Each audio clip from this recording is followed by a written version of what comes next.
All right, this is your boy, Dr. E. Harlan Scott, Yes, sir. with your man, Warren B, the Pimp God. Yes, sir. We in the house. We in the house. That's what's up. So we got a special edition today of the Gloves Off Show.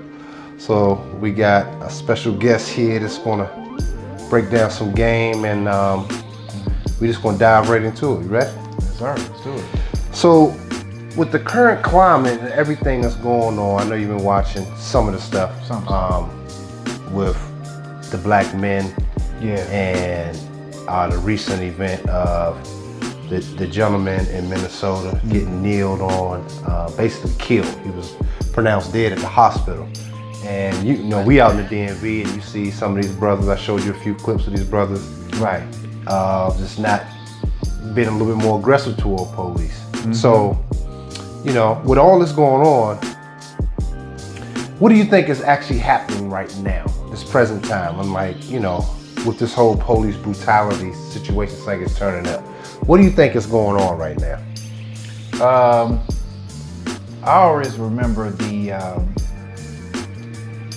that time just before the bees actually hibernate, where they get really volatile and they really start doing erratic things, like their flight becomes erratic. They start flying into walls, and they're probably really, because they're so volatile, they're probably really apt to stinging you. You know what I'm saying? And I just felt like because their time is over in terms of white people and their rule, and we know that the constellations say it, you know. I believe that they're just really volatile right now. And right now they're just trying to take as many of us with them as possible, you know. And the death of black people has always been a white projection. You know, their fear projected onto us, which was a way for them to try to convince themselves that they're not afraid. Right. Fear always begets aggression. And so, and I was talking to my dad. He talks a little bit about some of these could be staged, he believed. You know, I mean, could be, but I tell him I don't know about too many of them. But if that's the case, if they are trying to agitate us, what do you think the goal is in doing that? If some of these cases is some BS just to get us agitated.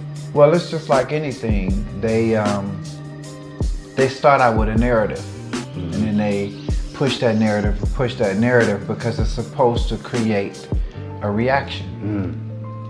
You know what I mean? So whether it's real or whether it's choreographed, right, they know that most people don't govern their own consciousness. So from the top down, code is not to express their open angst against us. Code is speaking in a covert manner. right. So the people that's really off code are the white racists who are openly doing this. Those they're really off code. You know what I'm saying? But from the top down, they express things through certain terminology that's supposed to be communicated to other people at the top, so they understand certain things. But ultimately, the people underneath, the worker bees, that's what police are. Law is written in pen and ink, right, or ink and paper. Law enforcement is implemented through the physical, Right. but it's still force. So law is still force because it's enforced. You know what I'm saying? Right. So, and to the white man, his power is justified through force. Whereas he doesn't really have real power. He never did. If he had power, he never would have hung a single black person. He never would have made a single black mother sleep with her son to make offspring because he didn't give a shit. He still don't give a shit. So power is, I have the ability to do this, but I don't, because I have self-control. He doesn't have that because he's governed by fear. So, and what I find is interesting is brothers starting to come to that sort of what I call a no, fuck that moment. Yeah, you see it. A lot of brothers are swinging on them. You know what I'm saying? A lot of brothers. But I think that what we need to remember, and this is just my view, is that the real war is not something that's going to be flesh and blood. It's a spiritual war, really. So you think some of it will play out physical though? Some will play out physically, but at the same time, we got to remember too that, like the Bible says, my people suffer for a lack of knowledge. Some of us, we're going to lose due to that lack of knowledge, that lack of understanding. Too many people are becoming dependent upon government, even more so now. You know, now that there are no jobs. So it's like, well, I want to extend my unemployment and, oh, I'm making more than I was making when I was working. And they think they're making moves like the gentleman. And they can sit back, you know what I'm saying, chiefing and shit. Yeah.